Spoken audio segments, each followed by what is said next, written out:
राधे राधे दोस्तों। तो कैसे हैं आप सब? तो उम्मीद करते हैं आप सब अच्छे होंगे। तो आइए, आज का टॉपिक है चरित्र। चरित्रहीन इंसान और चरित्रवान इंसान। तो चरित्रहीन इंसान चाहे कितना भी रुपया पैसे वाला क्यों ना हो, कितना भी शक्तिशाली क्यों ना हो, अब रावण से तो ज़्यादा कोई शक्तिशाली नहीं होगा। रावण तीनों लोकों का विजेता था। उसके पास एक ऐसी ऐसी शक्तियाँ थी जिससे वो जब चलता था ना तो धरती कांप उठती थी।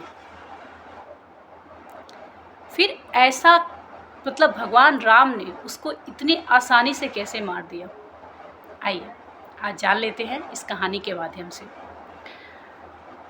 जब रावण मरा तो उसकी पत्नी मंदोदरी आके उसके शव के पास विलाप करती हुई रोती है कि मेरे स्वामी तीनों लोगों के विजेता थे, आखिर वो कौन है जिसने मेरे पति को मार डाला।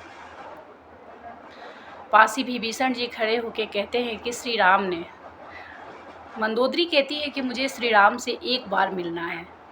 फिर जाती हैं और श्री राम दूर शिला पे बैठे हुए रहते हैं।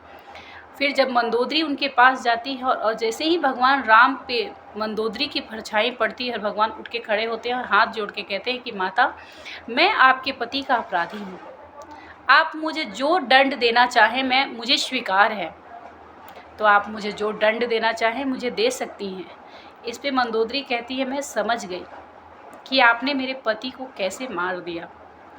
इस पे भगवान राम कहते हैं कि क्या समझ गई माता।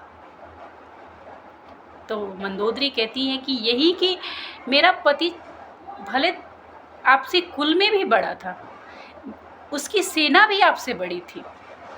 उसकी सेना में ऐसे ऐसे लोग थे जो रावण खुद जब चलता था तो पृथ्वी कांप जाती थी। वो शिव का सबसे बड़ा भक्त था, लेकिन बस एक कमी से आज उसकी पराजय हो गई और वो मृत्यु को प्राप्त हुआ।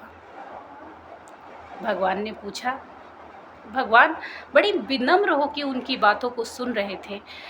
फिर कहा कि आप बताने का कृपा करें कि ऐसा क्या देखा आपने हम में। तब मंदोदरी कहती है कि मेरा पति चरित्रहीन था और आप चरित्रवान हैं, तो बस यही कारण मेरे पति का नाश का बना कि वो पराई स्त्री पे गलत दृष्टि रखता था, जिसकी वजह से उसका पराजय हो गया। बाकी वो किसी भी चीज़ में आपसे कम नहीं था राम। आपने अपनी मेरा परछाई भी अपने ऊपर नहीं पड़ने दिया और वो आपकी पत्नी को चुरा के लंका लाया, जो उसके नाश का कारण बना। तो दोस्तों, आप लोगों को समझ आई कि जो भी पराई स्त्रियां हैं उन्हें अपनी बहन, अपनी माँ मानना चाहिए, ना कि उनको गलत दृष्टि से कोई भी देखे तो उसका नाश निश्चित है। तो सबके लिए भगवान ने किसी न किसी को बनाया हुआ है, तो उसी में संतोष रखें और भगवान का नाम लेते इस ज़िंदगी को काट लें। इसी के साथ राधे राधे।